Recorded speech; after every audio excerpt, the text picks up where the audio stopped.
వాడకమయ్యే మొత్తం మసాలా దినుసుల్లో సగం దినుసులు భారత్ నుంచే వస్తాయి. అలాగే కుంకుమ పువ్వు ఉత్పత్తిలో భారత్ 2వ స్థానంలో ఉండగా, మన దేశంలో ఎక్కువ మొత్తంలో కుంకుమ పువ్వును ఉత్పత్తి చేస్తున్న ప్రాంతంగా జమ్మూ కాశ్మీర్ పేరుగాంచింది.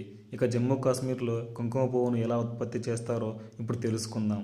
ఇందులో రకాన్ని బట్టి గ్రాము 100 రూపాయల నుండి 600 రూపాయల వరకు ఉంటుంది. జమ్మూ కాశ్మీర్లోని అనేక ప్రాంతాల్లో కుంకుమ పువ్వు మొక్కలను పెంచుతారు. శ్రీనగర్కు దక్షిణ భాగంలోని పంపరా చేనులో కుంకుమ పువ్వు పూలను సేకరిస్తారు. సేకరించిన కుంకుమ పువ్వు పూలలోంచి కీలాగ్రహాలను వేరు చేస్తారు. అంటే పూలలో ఉండే సన్నని రెక్కల్లాంటి నిర్మాణం అన్నమాట. వాటిని జాగ్రత్తగా తీస్తారు. కుంకుమ పువ్వు పూలను సేకరించడం దగ్గర నుంచి వాటిలోని కీలాగ్రహాలను తీసి ప్యాక్ చేసి జాగ్రత్తగా రవాణా చేసే వరకు పూర్తిగా ఎక్కడా యంత్రాలను వాడరు. మొత్తం మ్యాన్ పవరే ఉంటుంది. కనుక కుంకుమ పువ్వు సేకరణకు చాలా ఖర్చు అవుతుంది.